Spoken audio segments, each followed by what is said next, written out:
Hello learners, welcome to exam preparation. कैसे हैं आप सभी? आई होप आप लोग सभी अच्छे होंगे और जमकर एग्ज़ाम की तैयारियां कर रहे होंगे। आज इस वीडियो का सब्जेक्ट होने वाला है कम्युनिकेशन स्किल्स इन इंग्लिश, और ये इस सब्जेक्ट का सेकंड क्वेश्चन होगा जो हम सॉल्व करेंगे। फर्स्ट क्वेश्चन ऑलरेडी सॉल्व कर चुकी हूँ मैं, उसका लिंक आपको डिस्क्रिप्शन में प्रोवाइड हो जाएगा वीडियो का। आज का क्वेश्चन है, discuss and elaborate on non verbal mode of communication. Non verbal mode of communication के बारे में आपको डिस्कस करना है। इसी में सेकंड क्वेश्चन है, give suitable examples to support your answer. और जो भी आप non verbal mode of communication को डिस्कस करेंगे उसके बारे में सुटेबल एग्जाम्पल आपको देना है। कि क्वेश्चन आपका 20 मार्क्स कैरी करेगा। देखते हैं कि इस क्वेश्चन का आंसर क्या होने वाला है 20 मार्क्स के लिए। स्टार्ट करते हैं। Non verbal communication is a message shared in an unspoken manner. Non-verbal communication is the most commonly used communication medium instead of written or oral words. Non-verbal communication सबसे ज़्यादा यूज़ किए जाने वाले communication में से एक है। लिखने और बोलने से ज़्यादा जो कम्युनिकेशन मीडियम यूज़ होता है वो नॉन वर्बल कम्युनिकेशन मीडियम ही होता है। नॉन कम्युनिकेशन मीडियम में बिना कुछ बोले मैसेजेस को शेयर किया जाता है। ये होता है non verbal mode of communication. ये इसकी डेफिनेशन हो सकती है। नेक्स्ट, अब हम इसके कुछ टाइप्स देख लेते हैं। Types of non verbal communication, कि कितने टाइप की नॉन वर्बल कम्युनिकेशन हो सकती हैं। यहाँ पे मैंने कुछ ही आपको डिस्कस किया है आपके साथ, और भी हो सकती है इनके अलावा भी, लेकिन 20 मार्क्स के क्वेश्चन के अकॉर्डिंग आप इतना भी लिख कर आ सकते हैं। सबसे पहला टाइप जो आता है वो है eye contact. It plays an important role of non verbal and verbal communication. Eye contact बहुत इम्पॉर्टेंट रोल प्ले करता है मोड ऑफ कम्युनिकेशन में, चाहे वो वर्बल कम्युनिकेशन हो चाहे वो नॉन वर्बल कम्युनिकेशन हो। ये दोनों मीडियम्स में आपका इम्पॉर्टेंट रोल प्ले करता है। Eye contact in communication enables us to develop a connection with the person we are speaking to, and or not making eye contact can send out signals to others that we are uninterested. जब आप किसी person से बात कर रहे होते हैं तो आई कांटेक्ट एक इम्पॉर्टेंट रोल प्ले करता है कनेक्शन को डेवलप करने के लिए आपके और आप जिस इंसान से बात कर रहे हैं उनके बीच में। अगर आप आई कांटेक्ट करके उनसे बात करते हैं या आप उनकी बात सुन रहे होते हैं तो उनसे आई कांटेक्ट में रहते हैं, उनको ऐसा लगेगा कि आप उनकी बातों में इंटरेस्टेड है, आप उनकी बातें सुन रहे हैं और आपको उनकी बातें समझ में आ रही है। लेकिन अगर आप वहीं उसी जगह पे आई कांटेक्ट नहीं करते हैं, आप कभी इधर देख रहे हैं, लेफ़्ट राइट ऊपर नीचे कहीं भी देख रहे हैं, सीलिंग को देख रहे हैं, फ्लोर को देख रहे हैं, फिर उनको ये लगेगा कि आप उनकी बातों में इंटरेस्टेड नहीं है, या तो आपको उनकी बातें समझ में ही नहीं आ रही है। ये एक नेगेटिव इम्पैक्ट डालता है अगर आप किसी से बात कर रहे हैं उससे आई कांटेक्ट नहीं करते हैं, या आप किसी की बात सुन रहे हैं तो आप उनसे आई कांटेक्ट नहीं करते हैं। ये इस तरीके से एक इम्पॉर्टेंट रोल प्ले करता है। आइए एक इसका एग्जाम्पल देख लेते हैं। For example, when you encounter people or things that you like, your rate of blinking increases and your pupil delight. तो ये क्या कह रहा है कि अगर आप किसी इंसान को पसंद करते हैं तो आपकी जो आई ब्लिंकिंग रेट है वो इंक्रीज़ हो जाती है, और जो आपकी पीपल है वो डिलाइट हो जाती है। नेक्स्ट टाइप देख लेते हैं नॉन वर्बल कम्युनिकेशन का, is facial expression. A facial expression is an important form of non-verbal communication. facial expression भी आपका बहुत important रोल प्ले करता है नॉन वर्बल कम्युनिकेशन में। अब facial expressions क्या क्या हो सकते हैं नॉन वर्बल कम्युनिकेशन के अंदर? facial expressions allow sharing a message through the use of their eye, eyebrows, mouth and facial muscles. तो यहाँ पे जो फेशियल एक्सप्रेशन की बात हो रही है वो आपको अलाउ करते हैं मैसेज को शेयर करने के लिए थ्रू आपकी आँखों के ज़रिए, आपकी आईब्रोज के ज़रिए, माउथ और फेशियल मसल्स के ज़रिए। तो ये होता है फेशियल एक्सप्रेशंस। इसका एक एग्जांपल देख लेते हैं। The expressions are anger, contempt, disgust, fear, happiness, sadness and surprise. ये सारे एक्सप्रेशन आपके इन्वॉल्व होते हैं फेशियल एक्सप्रेशन के अंदर, जो कि नॉन वर्बल कम्युनिकेशन में बहुत इम्पॉर्टेंट रोल प्ले करते हैं। आई होप आपको ये क्लियर हो गए पॉइंट्स, दोनों facial expression and eye contact.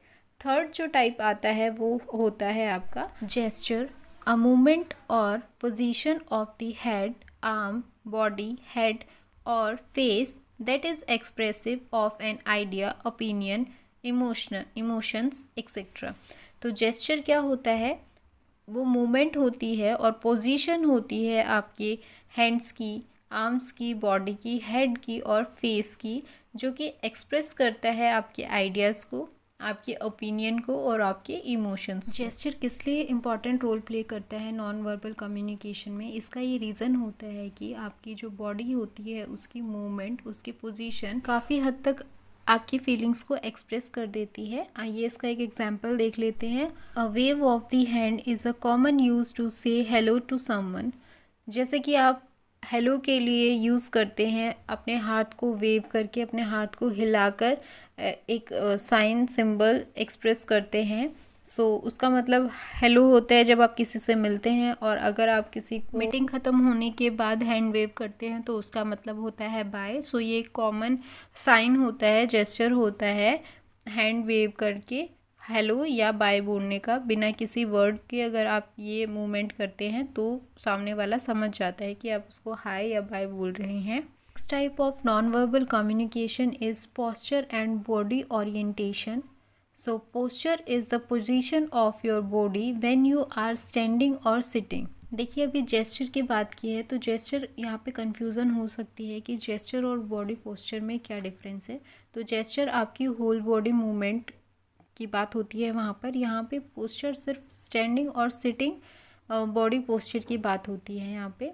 वो पोजीशन और पोस्चर जहाँ पे आप खड़े होते हैं या बैठे होते हैं, किस तरीके से आप खड़े हैं और किस तरीके से आप बैठे हैं। For example, sitting with your hand often indicates that you are feeling low. जब आप बैठे होते हैं अपने हाथों को, मतलब अपने फेस को अपने हाथों में लेकर, तो वो इंडिकेट करता है कि आप बहुत लो फील कर रहे हैं या आप थके हुए हैं, तो इसलिए आप बैठे हुए हैं इस तरीके से। नेक्स्ट टाइप आपका जो आता है वो है बॉडी लैंग्वेज। बॉडी लैंग्वेज क्या होती है? Body language is the movement और position by which you shows other people your feeling without saying और यूजिंग वर्ड्स।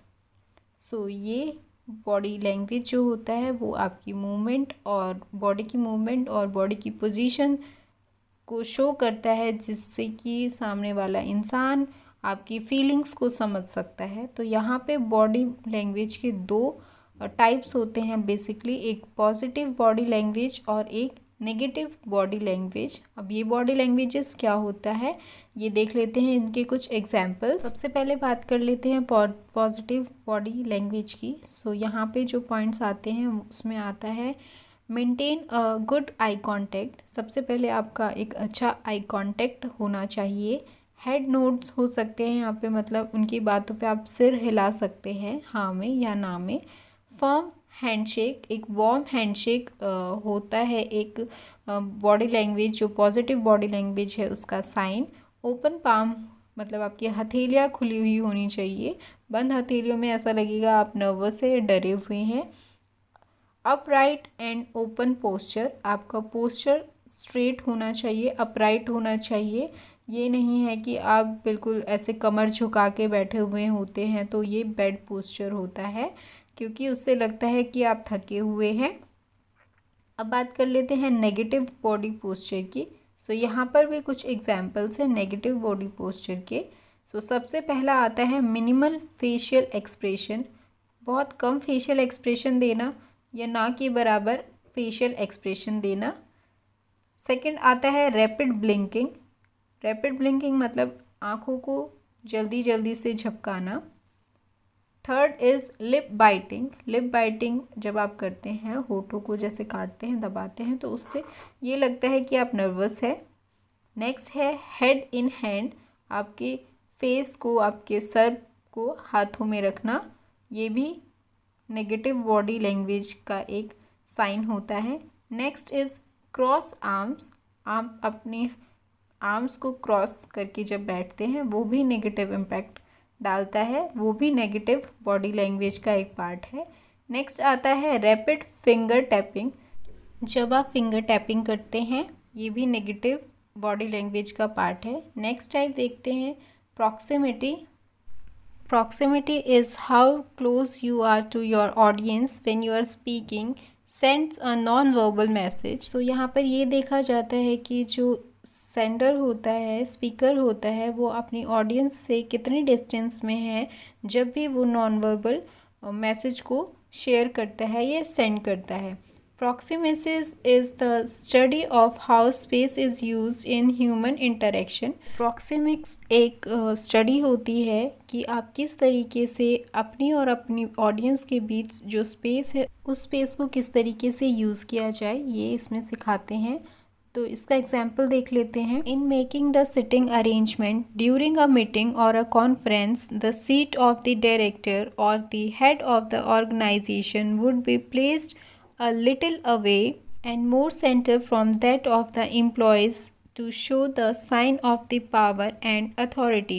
तो यहाँ पे बोला है कि जब आप मीटिंग कोई अरेंज करते हैं या कोई कॉन्फ्रेंस अरेंज करते हैं तो जो डायरेक्टर की सीट होती है या हेड ऑफ द ऑर्गेनाइजेशन की जो सीट होती है वो थोड़ा सा हटके होती है, थोड़ा अलग होती है, डिस्टेंस में होती है, ताकि एम्प्लॉयज़ को पता रहे कि ये हेड है, उनकी पावर और अथॉरिटी का एक तरीके से सिंबल या साइन होता है शो करने के लिए।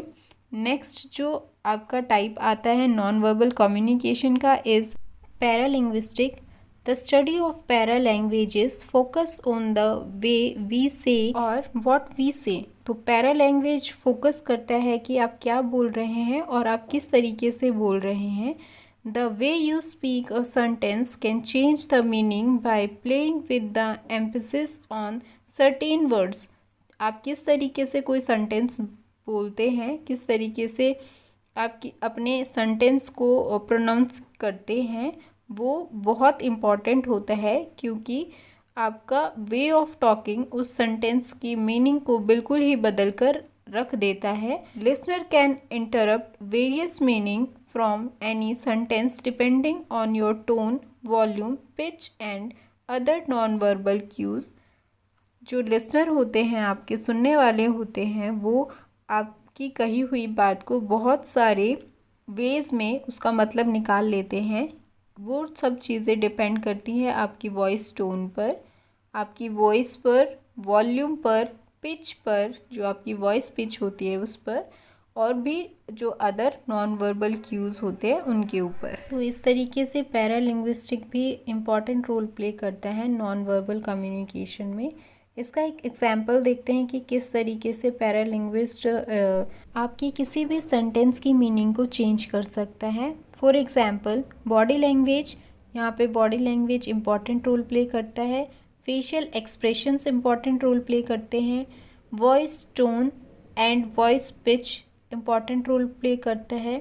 Gesture, all examples are paralinguistic feature. ये सभी एग्जाम्पल्स होते हैं पैरालिंग्विस्टिक फीचर्स के। आई होप ये आपको क्लियर होगा। नेक्स्ट और लास्ट जो मैंने टाइप लिखा है वो है ह्यूमर। सेंस ऑफ ह्यूमर भी बोल सकते हैं आपको। It allows you to connect with your audience, defuse tension, evaluate status, foster trust and compel others to your message stand out. Yet most of us hesitate to use humor, especially in our professional lives. So good humor help करता है आपकी लोगों से connect होने के लिए, tension को diffuse करने के लिए, टेंशन दूर करने के लिए, इवेल्यूएट स्टेटस और ट्रस्ट को बढ़ाने के लिए आपके ऊपर, और दूसरों को मजबूर कर देता है कि आपकी बात को सुने, आपके मैसेजेस को सुने। लेकिन ये थोड़ा सा मुश्किल होता है ह्यूमर को एक्सप्रेस करना। बहुत से लोग हेजिटेट होते हैं खुद के ह्यूमर को एक्सप्रेस करने के लिए, क्योंकि उनको लगता है कि लोग उनको पागल समझेंगे, बेवकूफ़ समझेंगे, बिना लॉजिकल सेंसलेस बात जो करते हैं वो समझ लेंगे। Specially in your professional life में आप जो मुंह में आता है वो नहीं बोल सकते, सोच समझ के काफ़ी बोलना पड़ता है। जैसे कि यहाँ पे एक एग्जांपल देख लेते हैं। फॉर एग्जांपल, एक क्वेश्चन किसी ने किया, why don't cannibal eat clowns, and the answer is because they taste funny. So that's all about today's video. मुझे लगता है कि ये क्वेश्चन 20 मार्क्स के लिए काफ़ी था इसका आंसर। सो आई होप आपको ये सब समझ में आ गया होगा। अगर फिर भी आपको कोई डाउट रहता तो प्लीज़ मुझे कमेंट करके ज़रूर बताइएगा आपके डाउट्स, और आपकी कोई सजेशन है तो प्लीज़ मुझे ज़रूर बताइएगा। मेरी वीडियोस आपके लिए वैल्यूबल आपको लगती है तो प्लीज़ चैनल को सब्सक्राइब कीजिए, शेयर कीजिए, ज़्यादा से ज़्यादा लाइक कीजिए और मुझे मोटिवेट कीजिए ताकि मैं आपके लिए ऐसे ही अच्छे और वैल्यूबल कंटेंट लाती रहूँ। Thank you so much for watching this video.